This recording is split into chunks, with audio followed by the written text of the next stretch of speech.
Ciao ragazze e ragazzi, questo è il podcast Malazan dei caduti e oggi vorrei parlarvi di un libro che mi ha fatto ridere tantissimo, cosa che non mi era mai successa in questo modo.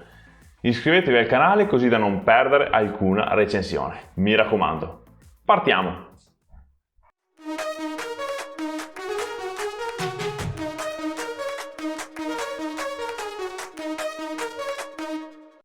Purtroppo ho preso il brutto vizio di ascoltare con passione il podcast dei bucanieri, che ovviamente vi consiglio caldamente.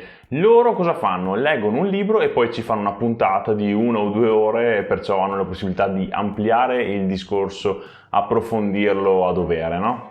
I bucanieri avevano fatto un episodio su questo libro, ma io non l'avevo ascoltato la puntata, perciò ho dovuto aspettare, davvero sciocco, devo ammettere, che l'autore regalasse l'ebook per il suo compleanno. Beh, insomma, ora sono qui a parlare con voi di Kebabari contro alieni di Michele Borgogni, un autore indipendente. Yuhu!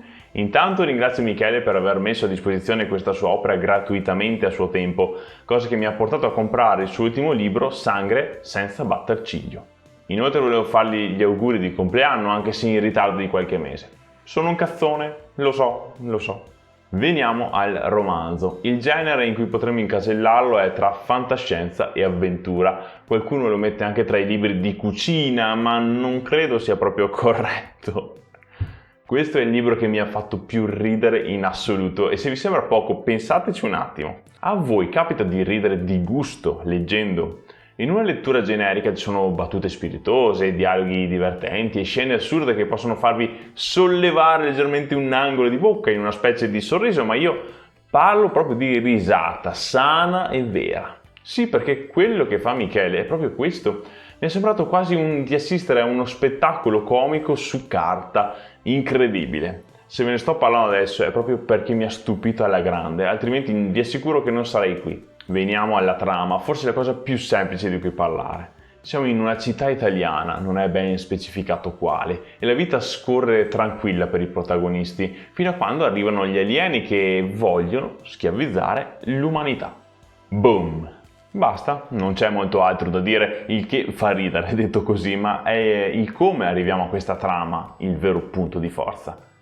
Il protagonista principale è Alvaro, un ragazzo di 20 anni circa che deve per forza cominciare a cercare lavoro se vuole continuare a fare lo studente universitario. Puzzolente, svogliato, sognante, amante del metal, delle donne e del kebab. La sua abilità particolare è quella di ricordare tutte le taglie di reggiseno delle donne che incontra, una caratteristica utilissima. Alvaro è un po' come tutti noi, sarà difficile per qualcuno non riuscire ad immedesimarsi in lui. La sua voglia di fare è poca, le sue qualifiche inesistenti, il mondo del lavoro lo spaventa e lo esclude.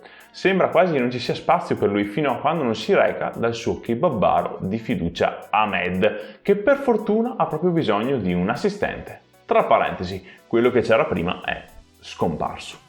Comincia così un periodo d'oro per Alvaro che, oltre a portare a casa qualche soldo, ha anche la possibilità di mangiare nel ristorante dove lavora, assaggiando piatti succulenti e buonissimi.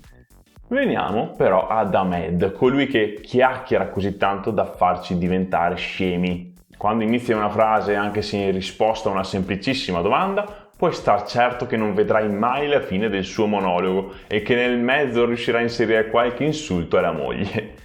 Un personaggione che mi è piaciuto da matti e quello che mi ha più divertito.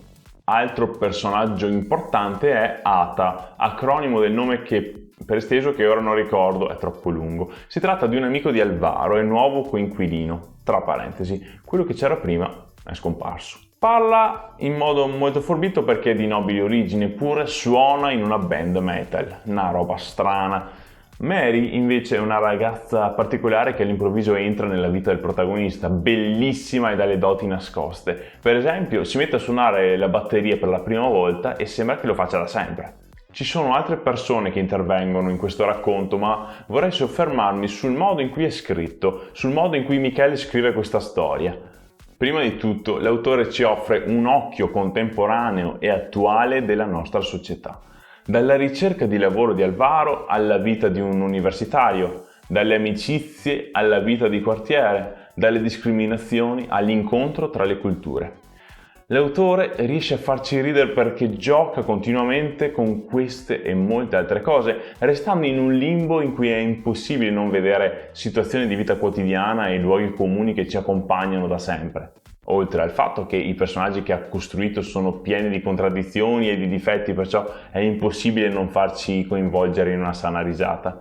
Per esempio, il fatto che gli alieni non usino la ruota perché pensano che sia qualcosa di divino, a me ha fatto impazzire. O che non sappiano cosa sia la lavatrice, cioè parliamo di una società che arriva sulla Terra con astronavi super tecnologiche e poi si trovano a spingere qualsiasi cosa per spostarla perché non ha le ruote, oppure che vuole schiavizzare l'umanità intera per il lavoro nei campi.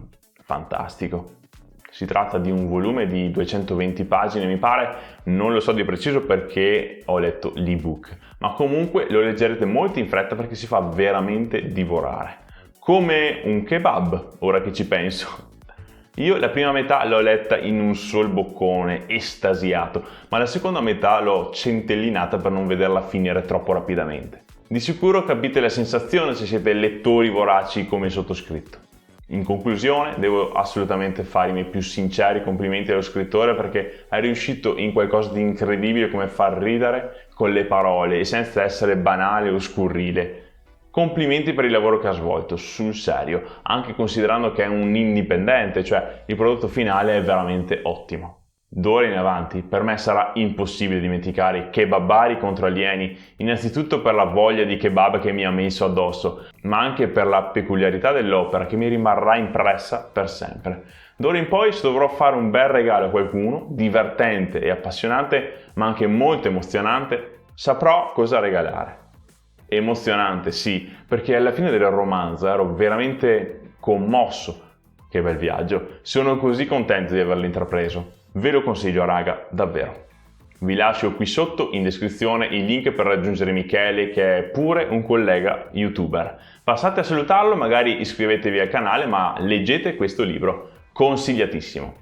Voi lo sapete, mi trovate sui social se volete iscrivermi. Condividete il video se vi è piaciuto e iscrivetevi al canale. Dai! Alla prossima! Ciao gente!